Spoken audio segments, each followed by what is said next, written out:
días, bienvenidas, bienvenidos, bienvenidas todas, todos ustedes.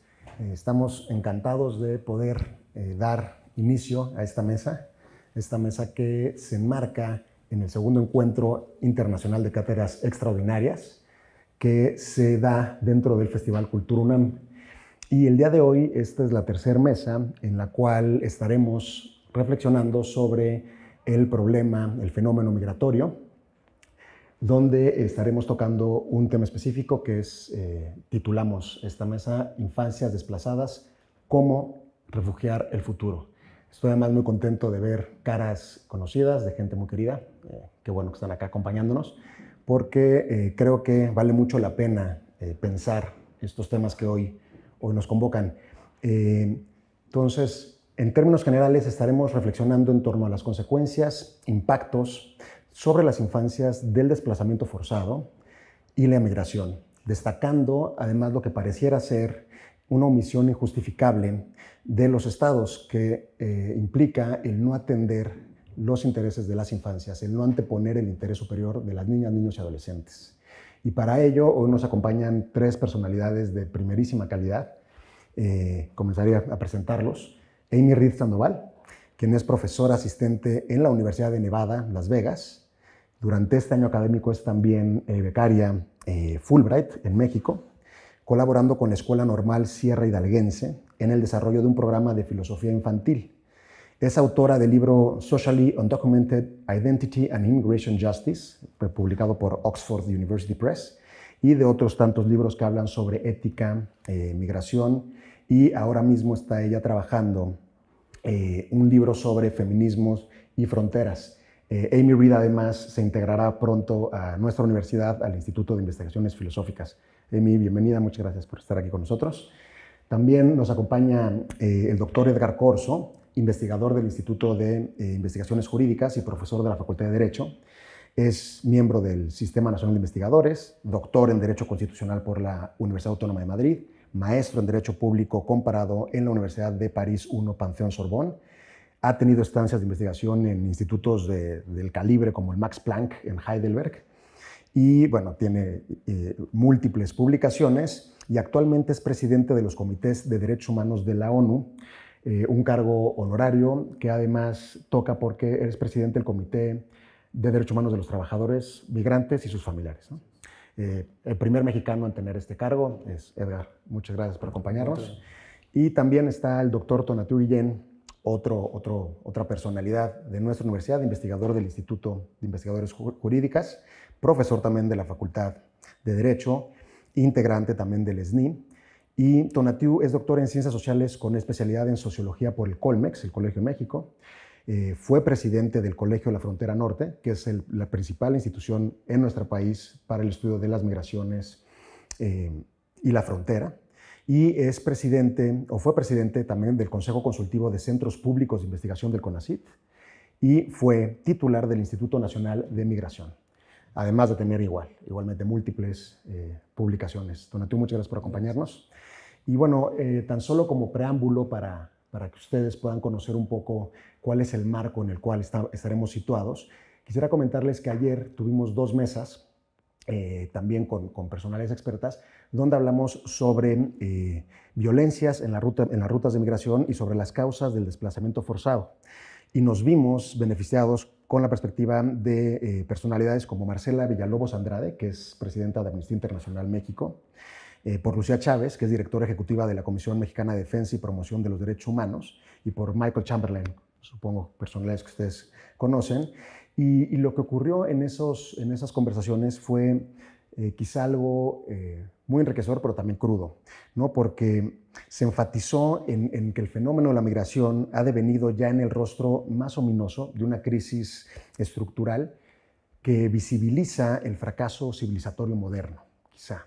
Un fracaso donde además estamos ante el vaciamiento del ideal ilustrado del Estado moderno y de la democracia representativa, pues pareciese que ya ni siquiera hay respeto a lo más básico que es la propiedad privada de las personas, ¿no? La vida, la libertad, los bienes adquiridos y sobre todo una situación que se ensaña en las personas migrantes.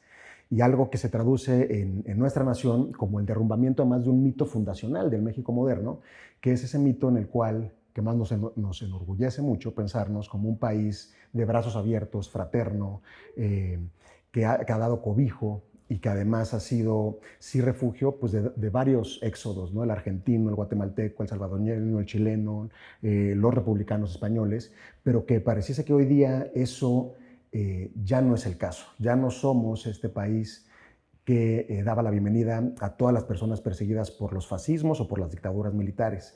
Y eso fue uno de los temas que se tocó, sobre todo porque este derrumbamiento también muestra en sus ruinas una hipocresía monumental, ¿no? Ahora en México pareciese que se criminaliza, se persigue, se detiene, se expulsa y se tortura, maltrata y se viola sistemáticamente los derechos humanos de las personas migrantes, ¿no? Y además pareciera que esto es una directriz, una política pública, una directriz que viene desde lo más alto del Estado, pero que además pues, se implementa por personas, ¿no? Entonces esto nos llevó a pensar un poco en la banalidad del mal, ¿no? Que son decisiones que se toman constantemente, personas servidoras públicas que deciden conscientemente no ayudar a sus semejantes. Se habló también de que México hoy día es uno de los principales mercados y productores y de consumo de pornografía infantil y de turismo sexual infantil, así mismo como el tráfico de órganos, ¿no? Y eso pues también fue algo que nos dejó con un nudo en la garganta. Se habló del vergonzoso acuerdo que tiene nuestro gobierno y que lo han tenido muchos otros gobiernos, no importa cuál sea el cariz ideológico con el cual se invistan, se presenten, que es un acuerdo migratorio con Estados Unidos de América, donde parece ser que el papel que le toca jugar a México es implementar una frontera vertical, donde se inhiba, obstaculice, castigue y contenga los flujos migratorios hacia el norte, y eso pues tampoco es algo que consideramos que deba de ser algo que no estemos ya señalando constantemente y denunciándolo, ¿no? Y bueno, tuvimos que aceptar en ese sentido que los derechos humanos siguen siendo una entelequia, son un ideal, que quisiésemos que fuesen universales, que por medio de la jurisprudencia, en casos concretos, realmente se aplicaran. Pero bueno, sí, eso también nos dio una esperanza de que bueno, hay muchas personas como las aquí presentes que estamos intentando trabajar para que ello ocurra.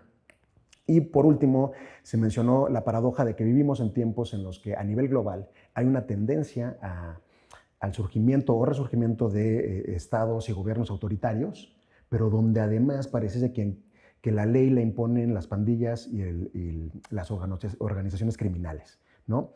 Y eso se traduce en el fenómeno migratorio, en el hecho de que ahora la extorsión de las personas migrantes es un gran negocio. Y este negocio se ve beneficiado por la ilegalidad, ¿no? Entonces, bueno, se habló de esto y muchas otras cosas, pero apenas se rozó lo que todo esto implica si pensamos en el futuro, si pensamos en ese otro mundo posible que quisiéramos construir y que evidentemente implica a las infancias y las juventudes. Y entonces para eso es el tema que hoy nos convoca, es el tema que hoy estaremos platicando. Entonces me permitiré darle la palabra primero a Amy, nos dará una pequeña presentación, luego lo hará el doctor Corso, luego el doctor Guillén, y estaremos conversando. Y por favor vayan poniendo atención a aquellas estudiantes y estudiantes que quieran luego hacer alguna buena pregunta para enriquecer este diálogo. Entonces, Amy, por favor. Muchas gracias. Sí, tengo una presentación, así unas imágenes para empezar. Sí, mi nombre es Amy Reed Sandoval, soy doctora en filosofía. En general estoy en la Universidad de Nevada en Las Vegas. Como mencionado anteriormente, este año académico sí estoy en México, específicamente en Tianguistengo, Hidalgo, donde estoy colaborando con una escuela normal en el desarrollo de un programa de filosofía infantil. Aparte de este trabajo, sí me enfoco mucho en lo que es la ética de la migración, y lo que les voy a presentar ahora es un ensayo, bueno, una parte de un ensayo completamente nuevo, así que si hay errores, si tienen objeciones, por supuesto, pueden estar abiertos a compartir sus perspectivas, porque sí es una obra en progreso, pero muchísimas gracias por la invitación. Es un tema tan importante y es fundamental que empecemos a tener diálogos sobre las infancias y la migración. Bueno, si quieren cambiar al próximo slide, por favor. Para comenzar, hay una parte descriptiva de mi presentación y hay una parte normativa. Por consideraciones de tiempo me voy a enfocar un poco más en el lado descriptivo, aunque soy filósofa y mi casa es más el lado normativo, pero voy a hablar un poquitito del lado así ético, normativo de esa presentación, pues si acaso quieren filosofar un poco conmigo y pensar éticamente en lo que son las fronteras y la migración. Pero para comenzar, porque realmente en la filosofía en particular, en la ética, no se ha hablado tanto de las infancias, con respecto al tema de la migración. Apenas, en los Estados Unidos sí han empezado a hablar un poco al respecto con el tema de las separaciones de familias en la frontera de Estados Unidos y México bajo la administración de Trump, pero realmente esas obras son recientes y sí hace falta tener un diálogo ético robusto. Pero aquí he mencionado, tengo una lista de varias maneras en que las fronteras realmente perjudican a los niños y a las niñas. Y ahorita voy a hablar un poco más de por qué me estoy enfocando en las fronteras en particular. Pero como es nuevo, voy a leer mi propio texto. Primero, y lo voy a explicar en un momento con más detalle, su vigilancia perjudica especialmente a niños y niñas con base en sus infancias y a otros aspectos de sus identidades sociales. Eso es un tema importante, ahora lo voy a explicar con más detalle. Número 2, los discursos a su alrededor frecuentemente denigran y estigmatizan a los niños y a las niñas. Número 3, las fronteras están implicadas en la explotación infantil, ya lo hemos hablado un poquito, ahora voy a compartir más detalles. Número 4, las fronteras obligan a muchos niños y a muchas niñas a volverse adultos, que es un tema importante en lo que es la filosofía de la infancia, la ética de la infancia, son obligados a volverse adultos. Y también las fronteras están implicadas en lo que se llama la adultificación. Yo traduje esta palabra del inglés, es un tema que ya se está manejando, tal vez hay una mejor traducción, me pueden decir.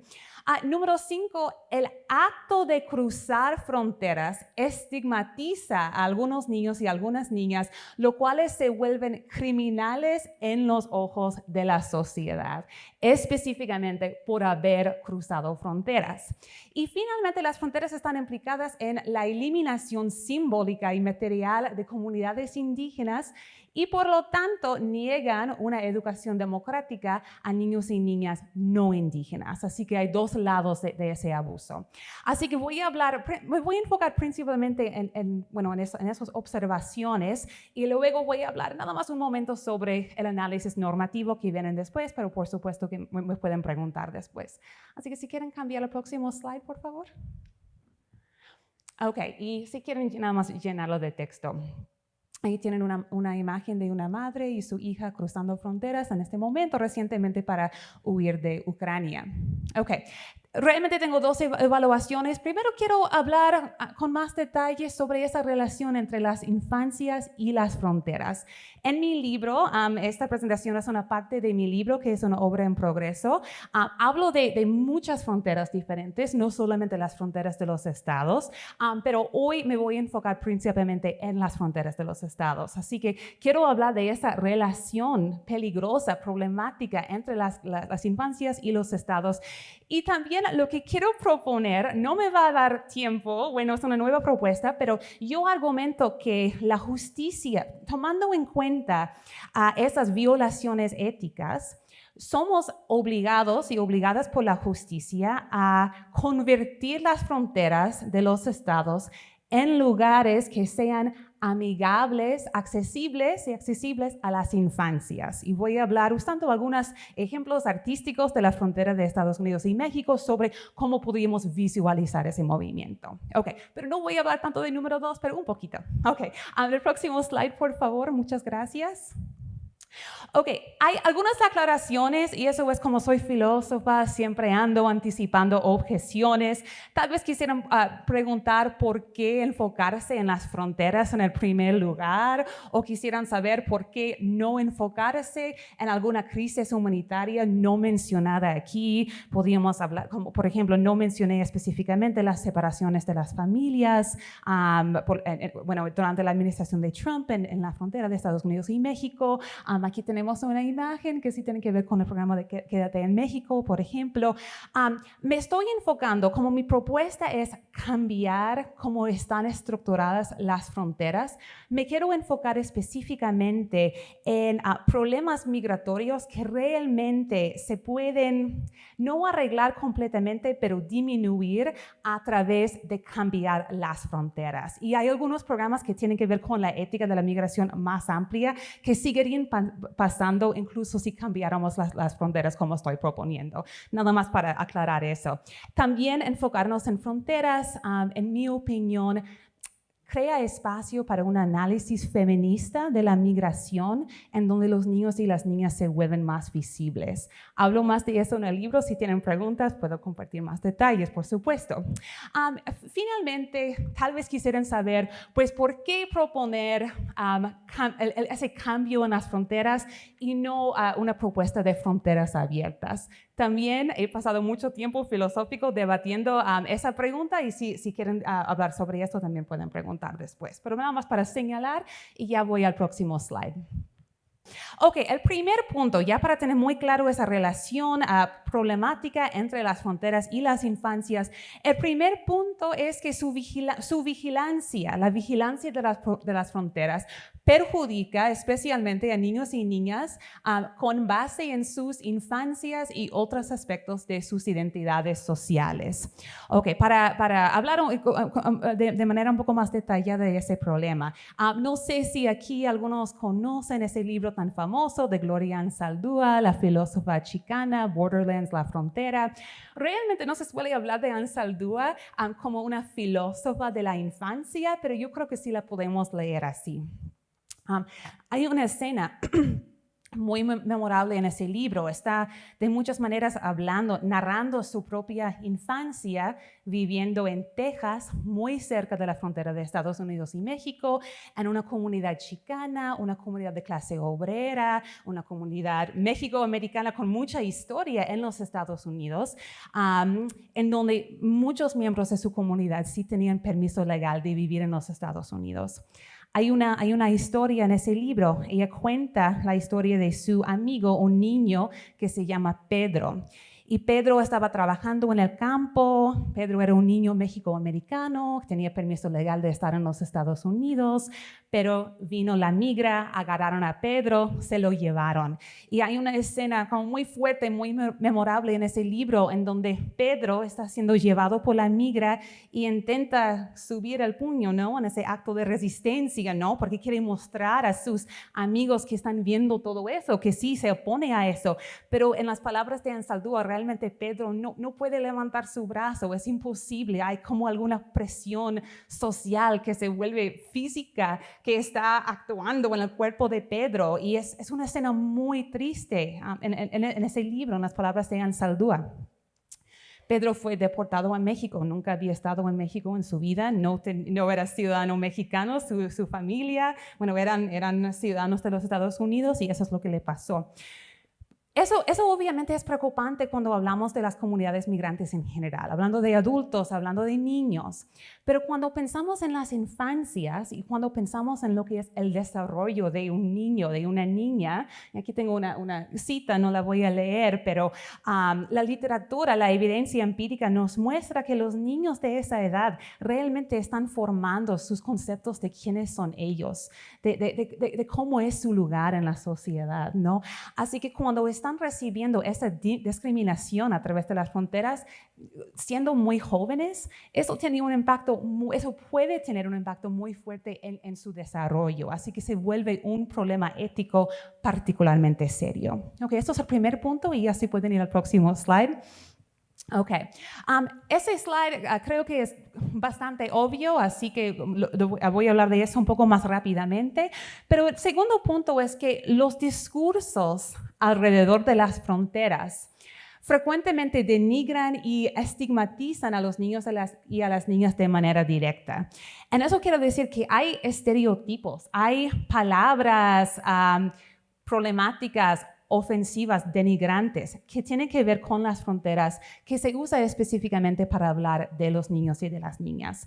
Hay muchos ejemplos de eso en todo el mundo. Un ejemplo importante es el término anchor baby, que se usa en los Estados Unidos muchas veces para hablar de niños y niñas de América Latina, cuyos mamás y papás tal vez no tienen permiso legal de estar en los Estados Unidos, pero tienen su hijo ahí, y ya la idea, que realmente no ha sido apoyada empíricamente, ¿no?, es que están usando a sus hijos para eventualmente recibir permiso legal de quedarse en los Estados Unidos. Así que este término anchor baby muchas veces es utilizado también haciendo referencia a lo que es la frontera de los Estados Unidos. Así que estoy aquí hablando de las fronteras materiales, pero también de las fronteras discursivas, las fronteras metafóricas, que también hacen un daño especial a muchos niños y a muchas niñas. Así que si ya quieren ir al próximo slide para llegar al tercer punto. Número 3, las fronteras están implicadas en la explotación infantil. Ya hablamos un poco sobre ese tema. Ya pensando en otras fronteras, hay una película muy importante, se llama The Junction. Es una película sobre niños y niñas palestinos que entran a Israel o los territorios ocupados, ¿cómo se dice en español? The Occupied Palestine. Okay. Y en ese caso, es un caso interesante, son niños que pueden entrar, que pueden cruzar esas fronteras polémicas, específicamente porque se ven como niños. Específicamente, si empiezan a verse más como adultos, no pueden pasar porque ya de repente son percibidos como una amenaza a la seguridad. Así que muchas veces esos niños, específicamente por ser niños, sí pueden entrar, sí pueden cruzar esas fronteras polémicas y trabajan, hacen varias cosas, lavan carros, venden productos, etc. Es un proceso de explotación infantil porque están en esa posición específicamente porque son niños. Hay otro lado de eso del cual voy a hablar en un momento, pero eso es un ejemplo de explotación infantil. Obviamente es un problema global, mucho más grande. Las fronteras están implicadas en muchos casos muy severos de explotación infantil, explotación laboral, explotación sexual. Los niños son muy representados en los grupos de personas que son traficadas a través de las fronteras y son particularmente vulnerables por varias razones, y si quieren hablar más, también puedo compartir más detalles. Si quieren ir al cuarto slide, voy a compartir un par de slides más y luego así termino. Y eso también tiene que ver con el punto anterior. Las fronteras obligan a muchos niños y a muchas niñas a volverse adultos y también están implicadas en ese proceso de adultificación. Hay un estudio, eso pasa por todo el mundo, hay un estudio muy interesante sobre cómo los niños de Bangladesh que entran el país que es la India, entran a la India, y el acto de cruzar fronteras dentro de su sistema legal, ¿no?, de la India, este acto es percibido como no normativo. Es como cruzar fronteras hace que ya no seas un niño, porque los niños no cruzan fronteras. Y eso les hace particularmente vulnerables en el sistema penal de la India. Así que hay mucha representación de niños de Bangladesh en las cárceles, etcétera, y hay una relación directa entre esos procesos y el acto de cruzar fronteras, porque una vez más, en muchos lugares, la idea es que los niños no deben de cruzar fronteras. También, regresando al caso de Israel y Palestina, han habido muchos esfuerzos en la prensa de Israel de representar a esos niños de Palestina, en ese caso se llaman Children of the Junction, representarlos como adultos, ¿no? Porque si son adultos, pierden esa inocencia. Así que vemos esa relación entre fronteras y el acto de perder la infancia, que es éticamente algo muy problemático. También en los Estados Unidos, pasa ese proceso de adultificación. Leila Glass define adultificación como el fenómeno que hace que los niños y las niñas de color en los Estados Unidos sean percibidos más como adultos y por lo tanto menos inocentes que sus pares, que son percibidos como blancos, ¿no? Así que ese proceso también está pasando para niños que cruzan la frontera de Estados Unidos y México. Ya voy a ir al próximo slide, al próximo punto. Finalmente, las fronteras están implicadas en la eliminación simbólica y material de comunidades indígenas y por lo tanto niegan una educación democrática a niños y niñas no indígenas. Primero, quiero dejar claro, la violencia mayor en esos casos va en contra de las comunidades indígenas y a las infancias indígenas que ven que sus territorios tradicionales han sido divididos por fronteras, así de los estados, pasa mucho en las Américas y en todo el mundo, ¿no? Así que quiero dejar eso claro. Pero también quiero señalar, para realmente ampliar esa conversación, que los niños y las niñas no indígenas están perdiendo una educación democrática gracias a esos procesos que también son procesos discursivos. Por ejemplo, yo creciendo en los Estados Unidos jamás aprendí que las fronteras de Canadá y Estados Unidos y la frontera de Estados Unidos y México realmente dividen territorios indígenas, ¿no? Porque las fronteras y sus representaciones discursivas realmente borran eso en los ojos de la sociedad. Y si pensamos que las escuelas también tienen que ser lugares en donde los niños y las niñas aprenden a ser seres democráticos, no vemos que las fronteras también son problemáticas en esa esfera. Y ahí comparto, no la voy a leer, pero una cita muy importante de una filósofa nativoamericana de la educación, que realmente está hablando de cómo en las escuelas borramos las comunidades indígenas de tantas maneras y glorificar las fronteras del Estado-nación e ignorar las fronteras indígenas es una forma de participar en esos actos éticamente problemáticos. Ok, así que ahora, espero haberles convencido de que hay una relación muy importante entre las fronteras y las infancias y que es una relación éticamente muy problemática y tenemos que hacer mucho trabajo filosófico, pero también en términos de políticas públicas, etcétera, para realmente hacer que las personas se vuelvan más conscientes de eso. En la segunda parte de ese capítulo, que es una obra en progreso, hablo de cómo yo creo que deberíamos cambiar las fronteras para que sean lugares amigables para las infancias, accesibles para las infancias. No voy a compartir esos detalles ahora, pero nada más quería ir, por favor, a los últimos 2 slides. Aquí hay una parte en donde hablo un poco de cómo eso se podría ver, pero quiero ir así nada más hasta el final. Y uso, mientras llegamos hasta allá, ya estamos. Así que tal vez ya conocen esos ejemplos artísticos, porque sé que también el arte es muy importante para esta conversación que estamos teniendo. Tal vez algunos han visto el teeter-totter wall, que algunos sí lo vieron en la frontera de Estados Unidos y México. Pues un colectivo, Rael San Fratello, puso sube y bajas en ese muro, ¿no? Y de hecho, familias, niños y niñas fueron a la frontera a convivir y a jugar. Que queda casi chistoso, ¿no? Pensar que una frontera podría ser un lugar en donde los niños se pudieran sentir seguros, en donde podrían ir a jugar, a convivir, a desarrollar sus habilidades, etc. Pero quiero que vayamos en esa dirección. Y ahí tengo otro ejemplo para terminar la presentación. Tal vez vieron Kikito, que también fue muy, muy famoso, una exhibición del artista francés J.R.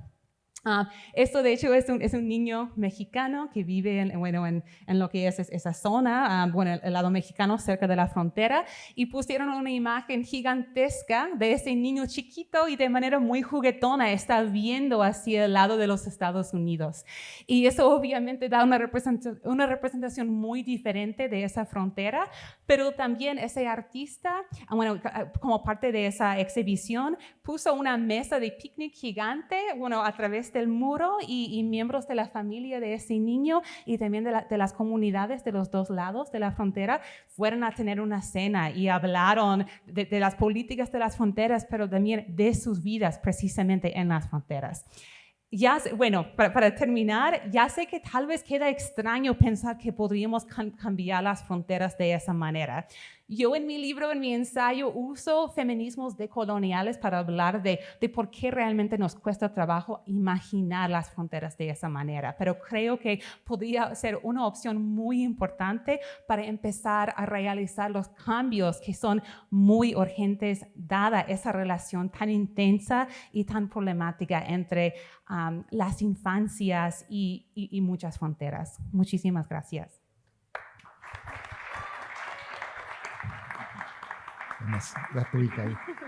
Muchísimas gracias, Amy. Una increíble presentación, porque además justo tocas unos temas que están allí subyacentes siempre, ¿no? El racismo, el neocolonialismo. Acá en México se habla de adultocentrismo, ¿no? Vivimos en un mundo adultocéntrico. Y efectivamente, además, esta última propuesta que nos das, pues dialoga directamente con la vocación de la Cátedra Nelson Mandela de Derechos Humanos en las Artes, ¿no? Sí creemos que las artes son el instrumento y el medio quizá más favorable y efectivo para poder empezar a reflexionar creativamente este posible mundo libre de violencias, ¿no? Y hacerlo poéticamente. Entonces, muchísimas gracias, Amy. Nos dejas con muchas cosas para pensar. Por favor, doctor, le escuchamos a usted. Sí, bueno, en primer lugar, un agradecimiento de este evento, este foro cultural y sobre todo la reunión de las cátedras, que es muy importante. Todas las cátedras traen temas muy fuertes. Yo creo que es una buena idea interrelacionarlas y ver temas que pues tienen conexión indefectiblemente. Y viendo el tema que nos convoca, la migración, pero en este caso de la niñez, infancia, niñez, yo creo que pareciera que es un tema invisibilizado. ¿Por qué señalo esta primera característica de invisibilizado? Si en el mundo actualmente hay cerca de 260, 270 millones de personas que están en movimiento y de ellos ya estamos hablando como de 50 millones que son niños, niñas y adolescentes, ¿por qué entonces está invisibilizado esto? Sería la primera de las preguntas que tendríamos que hacernos. Esa característica que le viene, pues tiene que ser sobre todo porque no es que no estén ahí, sino que desgraciadamente cuando la situación se problematiza, cuando sale un problema es cuando empezamos a ver que efectivamente los niños también están metidos en eso. Si vemos a un niño a la orilla de una playa, el pobre ahogado, la imagen ustedes recordarán tan fuerte que nos pegó, pues inmediatamente uno llama la atención, hay niños.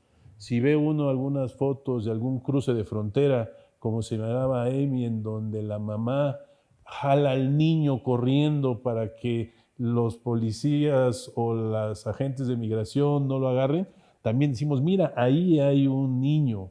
Entonces, desafortunadamente, cuando se problematiza es cuando empezamos a verlo más y, sin embargo, está ahí presente. Una quinta parte de las personas que están en migración son niños, niñas y adolescentes. Entonces, yo creo que no hay que actuar reactivamente cuando surge un problema. Tenemos que actuar sistemáticamente considerando que los niños están ahí y es una gran preocupación. En Naciones Unidas se dice mucho un eslogan con ocasión de los Objetivos de Desarrollo Sostenible, la Agenda 2030 que tanto nos preocupa a nosotros, no dejar a nadie atrás, que nadie se quede rezagado. Bueno, yo creo que eso es importante, pero tratándose de niños, no es solamente que nadie se quede atrás, sino qué va a ser hacia adelante, porque los niños son el futuro. Entonces sí hay que pensar en algo fuerte en esto para empezar a ver qué es lo que está, darle un tratamiento diferente a lo que está pasando con la migración cuando están en juego pues personas que están en formación, personas que están en formación.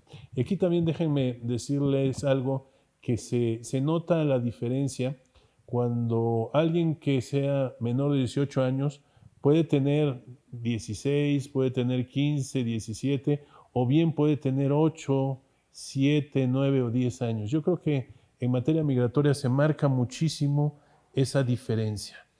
Y ese es otro punto que me gustaría un poco desarrollar. Los que son menores de 12 años, que propiamente le damos infancia, ¿sí? niñez propiamente, no entran en la adolescencia, normalmente no viajan solos. O sea, en esto de la migración, imposible que viajen solos. Hay uno que otro caso, bueno, eso sí, tráfico ilícito de personas, o si no, niños separados, es decir, que se lo dejan a una persona que no es necesariamente su familiar, pero para que lo lleve a otro lugar. Y entonces eso es, digamos, no tan, sí hay, existe, pero lo que pasa normalmente es familiarmente. Antes veíamos cómo eran las personas adultas las que iban, incluso hombres. Ahora ya vemos hombres y mujeres, pero ahora vemos familias. Y dentro de las familias va la niñez. Y esa niñez está trasladándose. Y ahí entra el fenómeno que familiarmente si hay se resiente mucho en la migración. Tomo el caso de Emi La Frontera, cuando se separa. Estados Unidos toma esa decisión porque si entrar a Estados Unidos es una falta o un ilícito, pues bueno, vamos a hacer la persecución del ilícito con los padres y ahí no pueden ir los niños y por lo tanto los separan. Graso error, por supuesto, y un error todavía mayor si no toma los datos suficientes para reunificarlos, que es uno de los grandes temas.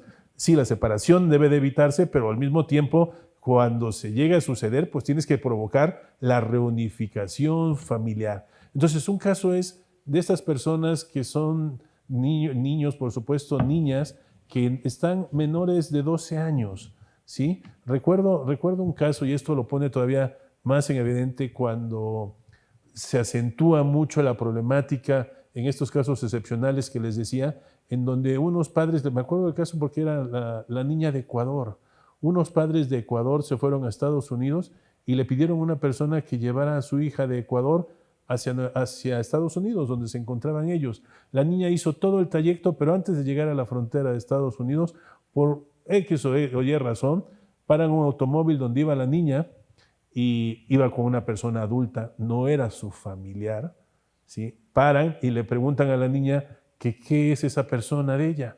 Dice, pues yo no lo conozco. Entonces, inmediatamente empiezan las autoridades, empiezan a hacer la investigación correspondiente con la persona adulta y la niña la mandan a un albergue. Y en ese albergue, la niña pues obtiene no un tratamiento debido, porque ni siquiera un albergue del gobierno, era un albergue privado por concesión correspondiente, y a la niña pues la estuvieron entrevistando muchas veces, ella tenía 12 años, muchas veces, no sabía lo que pasaba, estaba detenida ahí, incluso las autoridades que investigaban la fueron a entrevistar en la noche, o sea, autorizaron para despertarla y que la entrevistaran en la noche. Entonces la niña estaba completamente fuera de control, a grado tal que al día siguiente lo que se descubrió fue que la pobre niña se privó, se quitó la vida ante el daño psicológico y la inconsistencia que tenía y no encontraba la puerta de salida.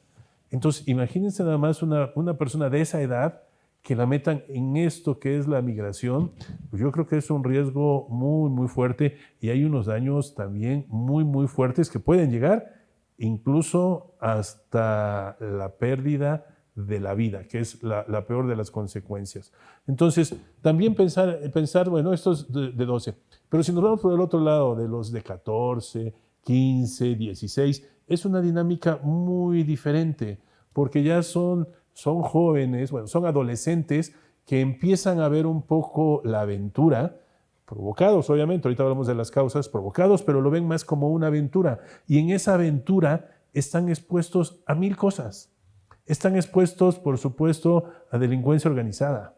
Están expuestos también a ser víctimas de trata de personas. Alguien que les empiece a engañar y finalmente los explote laboral o sexualmente. Ahí está el riesgo en estos adolescentes, porque en esa aventura que es para ellos, pues los riesgos están a la vuelta de la esquina. Y también hay tráfico ilícito de personas y de ahí pues ya también podemos hablar de la desaparición en estos casos de los niños y adolescentes, o sea que están ingresando a los riesgos que encontramos en esa parte en donde ellos lo ven un poco como aventura, ¿sí? Entonces son dos situaciones que yo creo que se pueden más o menos hacer una diferencia entre ambas, pero que son muy preocupantes. Las causas, porque esto también nos decía Bruno de aquí, que tomáramos en cuenta un poco las causas. Hay una parte, yo creo que la gran mayoría es, ¿a poco los niños decidieron irse a otro país? ¿A poco en libertad de ejercicio mental dicen, ya no me gustó estar aquí y me quiero ir a otro lugar? No, en muchos de los casos yo creo que son niños que van como consecuencia familiarmente o de un impulso que incluso puede ser familiar para que busquen una mejor vida. Y ese impulso familiar, pues lo sabemos las causas. O sea, hay conflictos internos en el país, incluso conflictos armados. Hay pobreza, mucha pobreza, y pues no hay ni para pagar la educación.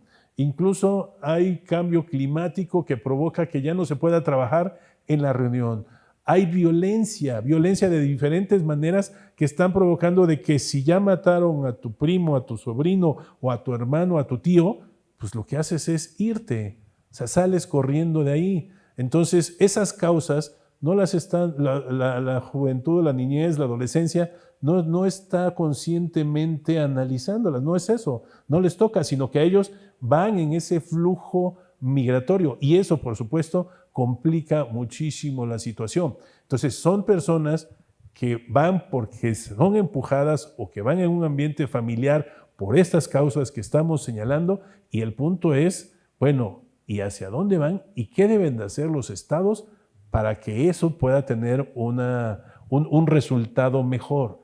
Porque la situación, como la estamos viendo, en muchos casos es caótica, ¿sí? Y con todas las personas, con todos los niños que están en movimiento. Aquí déjenme decirles que parte de mi función al integrar el Comité de Trabajadores Migratorios es el monitoreo de las obligaciones internacionales que tienen los estados. Entonces, ¿cuáles serían esos estándares o esas preocupaciones que tenemos nosotros al revisar las obligaciones internacionales de todos los países? Recientemente, hace una semana, estuvimos monitoreando las obligaciones de Venezuela, que no son pocas.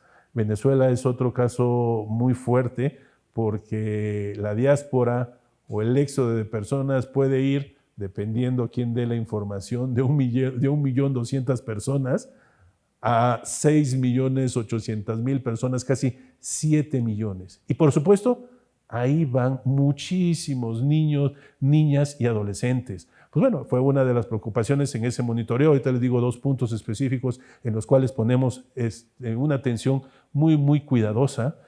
Tuvimos también el caso de Bolivia, que trae otro fenómeno, pero tuvimos el caso de Siria.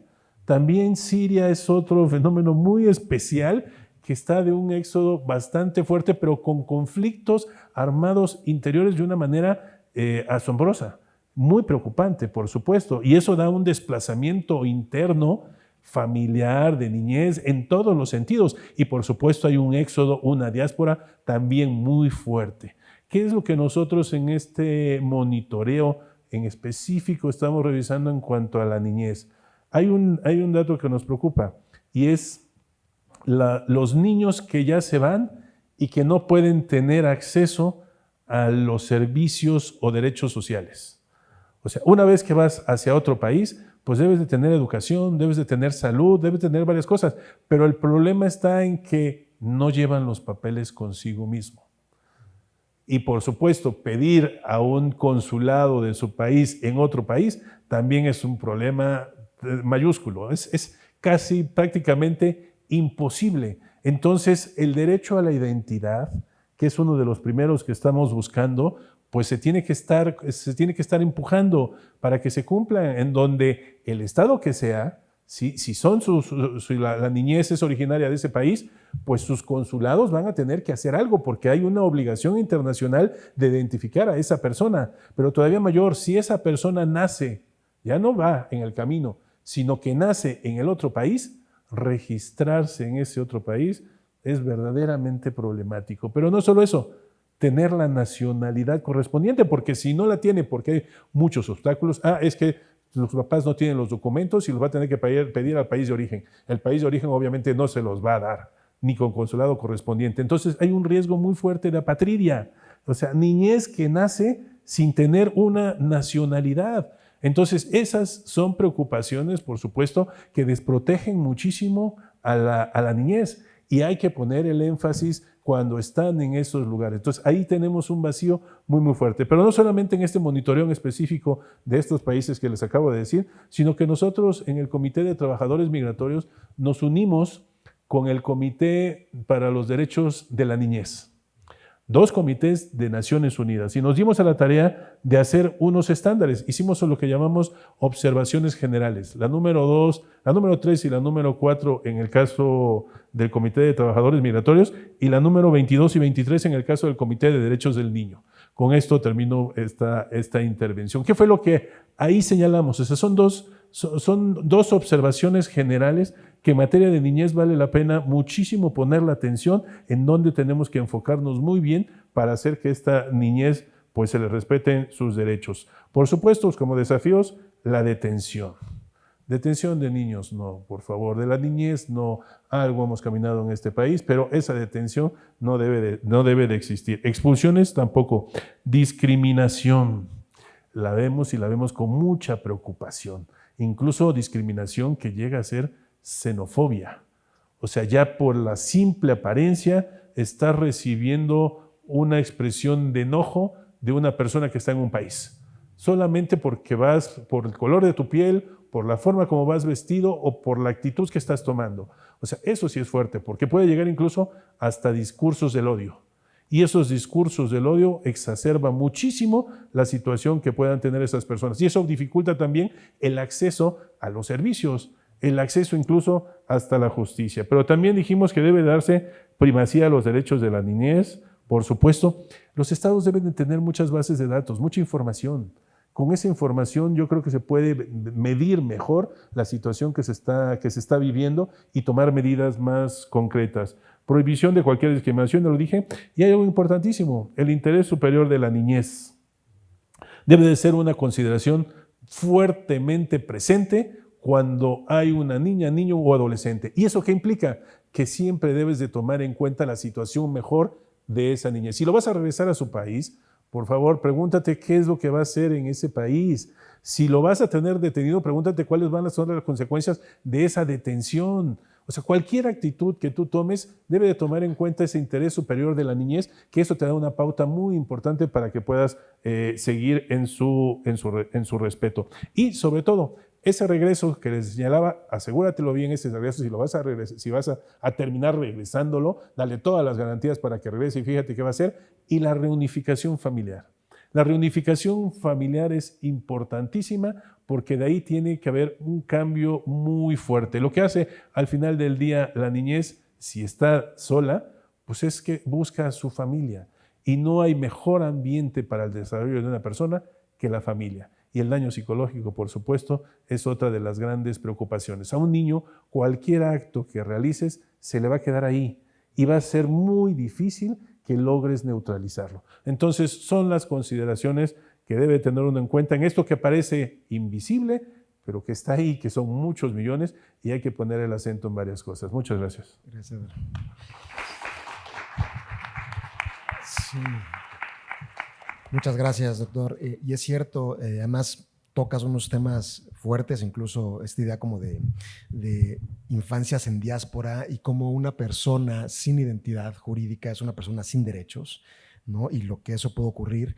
Estamos ya rozando el problema de la separación familiar, que es una política de tolerancia cero en Estados Unidos, que incluso Alejandro Mayorkas, ¿no? el secretario de Seguridad Nacional de Estados Unidos, acaba de declarar recientemente que está preocupado de que esta política de tolerancia cero, que Trump supuestamente canceló, pero que en los hechos siguió operando, que Biden intentó cancelar, pero los senadores republicanos le hicieron recular, y Trump está con posibilidades de regresar a la Casa Blanca. Entonces, esta política de tolerancia cero, de separación de familias, donde hay niñas y niños de 1 año hasta 12, ¿no?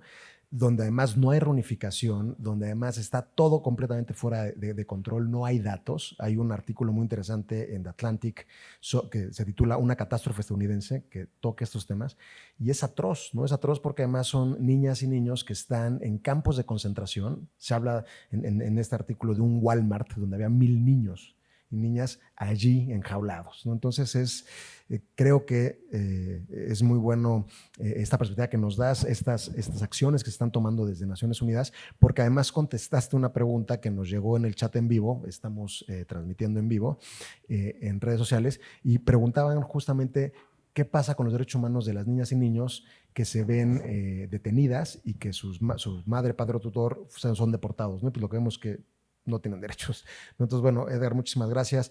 Doctor Tonatiuh, le escuchamos a usted. Una disculpa que quedó hasta el final, pero seguramente va a ser lo más importante lo que nos tiene que decir. Muchas gracias, Tonatiuh. Muchas gracias, Bruno. Muchas gracias por la invitación. Voy a hacer una presentación que está concentrada en niñez migrante no acompañada. Ese es el grupo de población de niñez migrante más vulnerable. En muchos sentidos es el lado más frágil, humano y social de la migración de niños y niñas y adolescentes.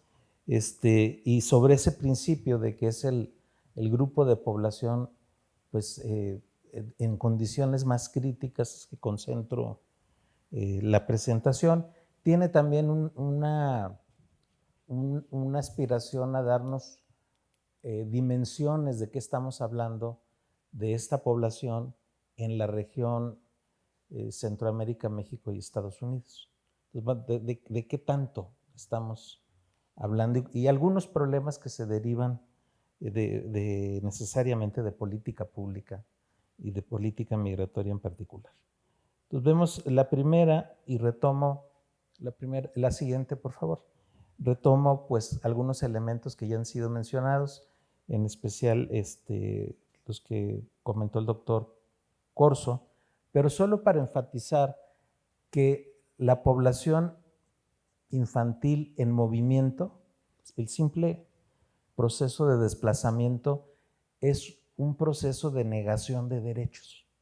De entrada, es una población que no puede realizar los más elementales de sus derechos.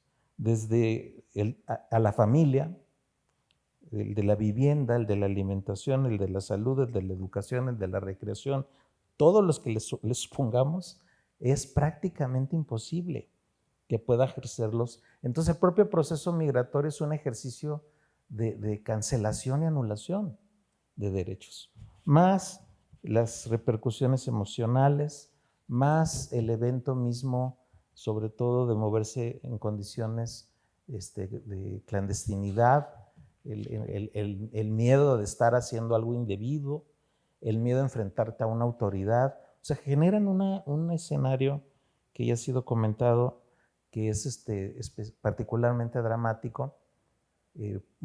Mucho de esta población efectivamente no es que se mueva sola, pero sí hay un grupo que lo hace. Otro grupo, y eso también hay que enfatizarlo, forma parte del tráfico de personas.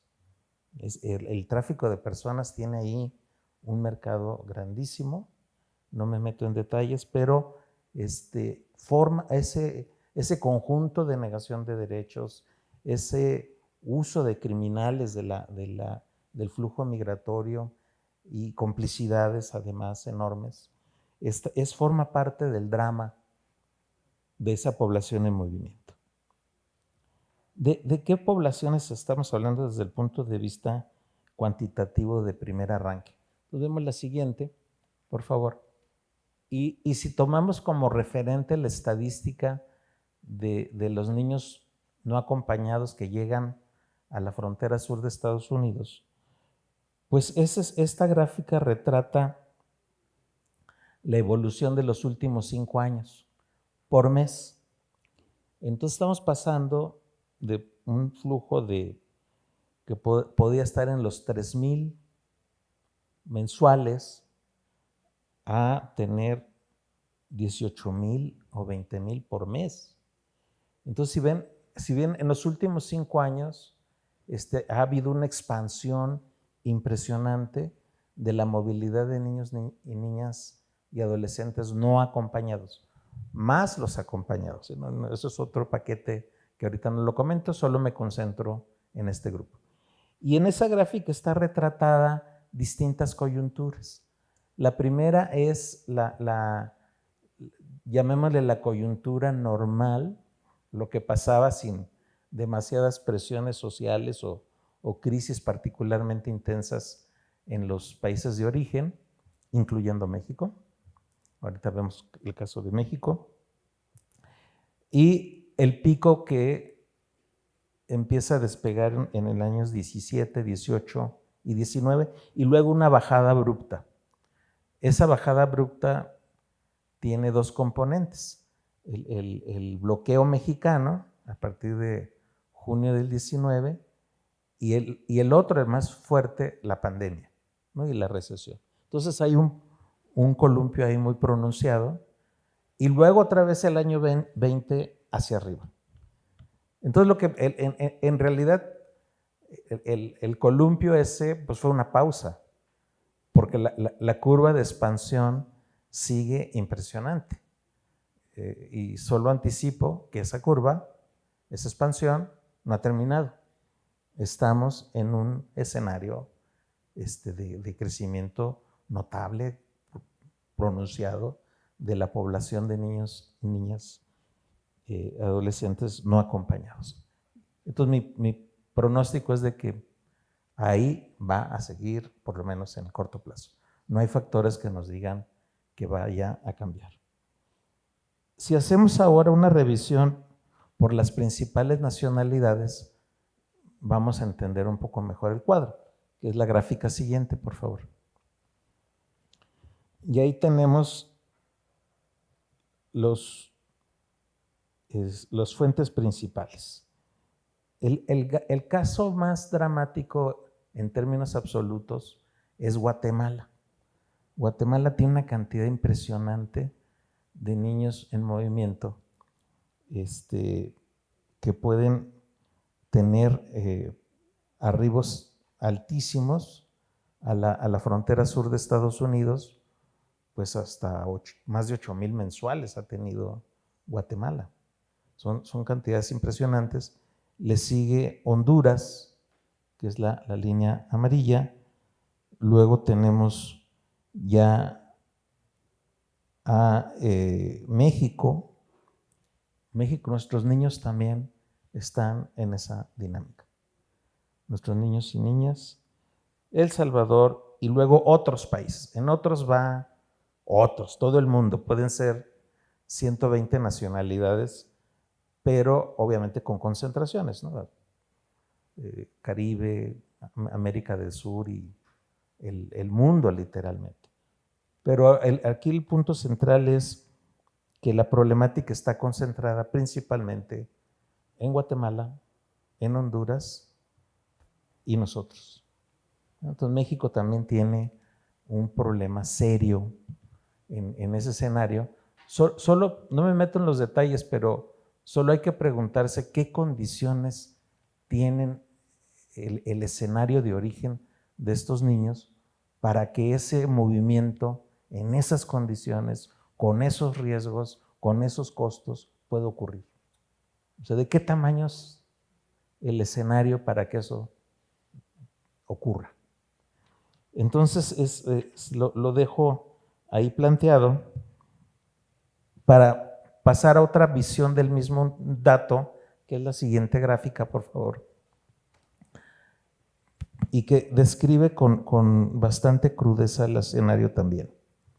Si tomamos por nacionalidad todo el flujo, todos los guatemaltecos, hombres, mujeres, de todas las edades, todo el flujo, y luego por nacionalidad así, y vemos qué porcentaje del flujo son niños no acompañados, pues las cifras son impresionantes. O sea, de Guatemala podemos tener más o menos hasta 30% del total de Guatemala, del total de guatemaltecos arribando a la frontera sur de Estados Unidos, el 30% pueden ser niños, niñas no acompañados. Entonces es terrible el escenario. Y algo parecido, pero en escala menor, está Honduras y El Salvador. Ahí proporcionalmente no se mueve mucho la curva, y el caso mexicano es menos sensible, pero no deja de ser grave, ¿no? Viene más abajito igual que otros países. Pero eso describe, a mi juicio, da un panorama de la intensidad de la gravedad de este particular grupo de población en movimiento. Y la otra gráfica, que también es la siguiente pantalla, esta combina dos fuentes. Una, la de los arribos, a la frontera sur de Estados Unidos, que está por países, es la barra gris. Esos son en números absolutos, los arribos. Y luego la barra azul es el número de presentaciones que hace el Instituto Nacional de Migración. O sea, de los niños que encuentran y que presentan y que canalizan y que ahora tenemos, por cierto, un marco jurídico padrísimo, buenísimo. Otra cosa es que se cumple, pero el marco jurídico es buenísimo. Entonces, pero dato número 1,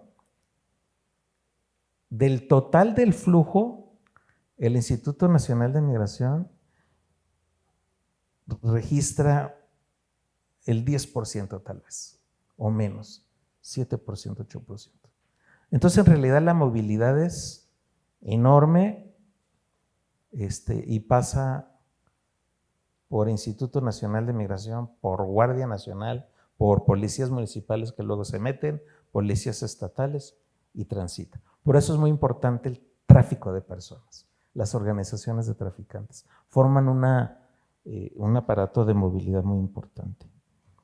Y segundo dato, que también es un gran asunto, la cantidad de estos niños y niñas registrados por el Instituto Nacional de Migración que son devueltos. Entonces, entre los que se registran y los que son devueltos, hay una diferencia notable. Pregunta, ¿dónde están los otros? Hay un serio, grave problema de registro. Y yo le diría más fuerte, de respeto de las personas. Son personas. Ni siquiera el buen registro tenemos. No tenemos un sistema nacional, sobre todo ahora que se reformó la ley de migración en favor de niños y niñas y adolescentes, que nos permita dar un seguimiento claro de qué pasa con los niños. Y además debiera ser un sistema regional, donde también esté Estados Unidos y Centroamérica por lo menos. Entonces hay un problema de registro brutal en estos datos. Y termino con algunos comentarios en la última lámina, por favor. Son muchas las crisis que determinan estos procesos. No es una sola, no tienen una características homogéneas, sino pueden ser muy diversas. Por eso es que detrás de estos movimientos hay crisis de distinto tipo, de distintas características, pero generan este efecto.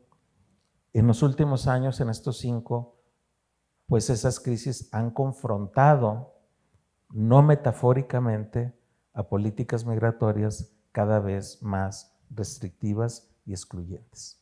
En particular, el gobierno de Trump se trazó cerrar Estados Unidos a la migración y refugio, avanzó muchísimo, le dio un rol a México, le dio un rol a los propios países centroamericanos, y el resultado es que cambian también las políticas migratorias en México y las de Centroamérica en la misma dirección de endurecimiento y de freno y de exclusión. Entonces no es una metáfora decir que hay un choque entre el flujo y la política.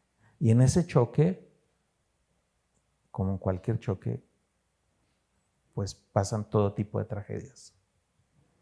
Desde muertes, las más graves, hasta todas las que se puedan imaginar. Entonces no hemos superado todavía ese gran dique de las políticas migratorias excluyentes. Y segundo, a pesar de que México reforma en estos años también su política, su ley de migración, mucho más protectora de niñas, niños y adolescentes, pues solamente los datos nos dan un súper hueco, ¿no? De que no estamos haciendo la labor correctamente. Y luego la parte que más preocupante es que cuando se hace esa labor, por ejemplo, con nuevos albergues que se hicieron en Chiapas, especialmente para niños, pues están administrados por el Instituto de Migración, no por el DIF. O sea, son del DIF, pero están regulados por el Instituto de Migración y lamentablemente el Instituto de Migración ya está militarizado. En fin, estamos haciendo las cosas súper mal. Y esas tensiones y contradicciones son las que están ahí presentes todos los días. Finalmente, resolver la problemática de fondo no es una solución de un solo país, desde un solo país. Se necesita un acuerdo regional mayor. Se ha hablado mucho de esto, el último tiro fue en la Cumbre de las Américas, ahora en Los Ángeles, hace unas semanas, pero a mi gusto fue un desperdicio de que no se consolidó realmente un acuerdo amplio. No solamente para niñez, sino ojalá hubiera sido para todo el paquete completo de refugio, migración y desarrollo. Se avanzó algo, pero al final la conclusión es: necesitamos realmente un acuerdo regional amplio, detallado, que comparta diagnósticos, comparta políticas, comparta acciones en función de la protección de derechos. Eso nos falta. Y individualmente pues no hay manera de resolverlo.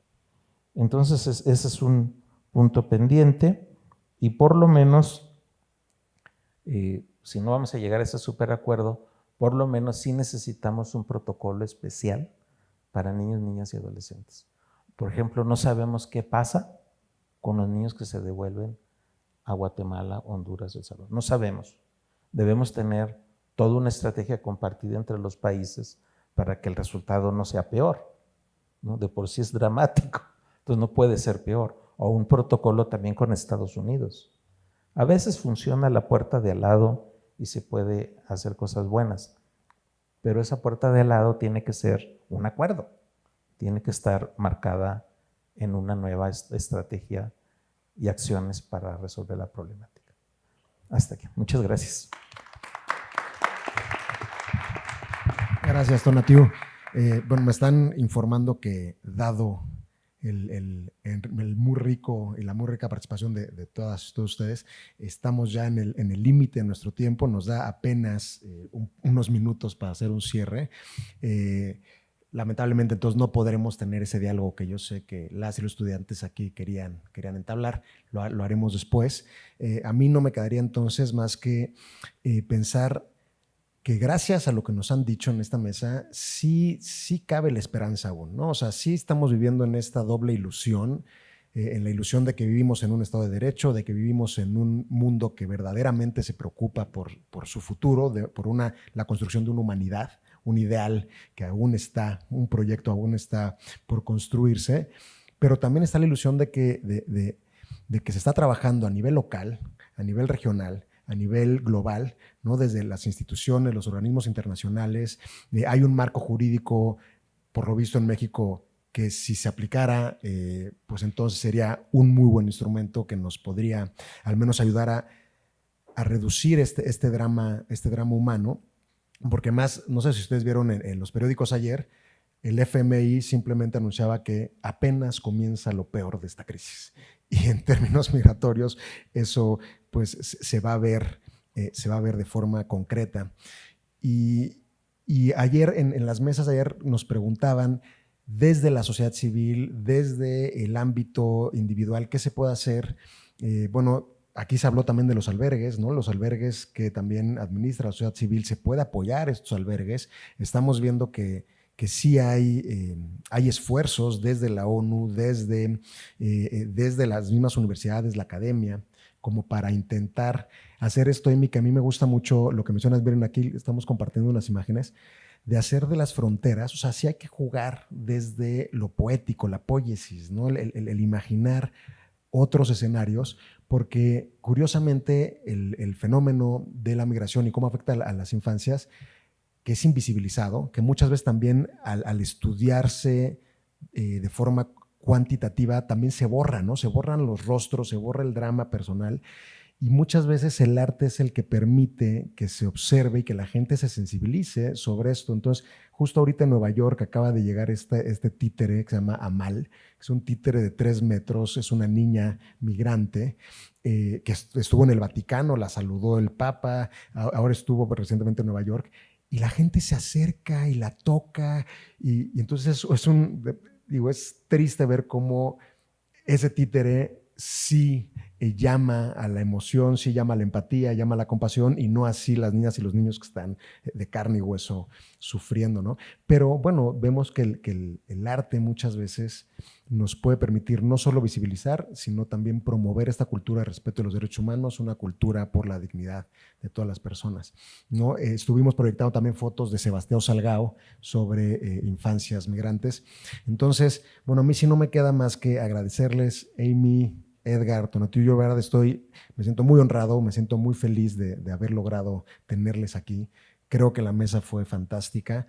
En ese sentido, siento que es misión cumplida. La Cátedra Nelson Mandela de Derechos Humanos en las Artes, la Cátedra Inés Amor, la Cátedra Octavio Paz, en la Unidad Académica de la Coordinación de Difusión Cultural UNAM, les estamos profundamente agradecidos. Esperamos que sea la primera de muchas colaboraciones donde podamos seguir pensando estos temas, porque definitivamente yo creo que más allá de que es un problema coyuntural, es algo estructural.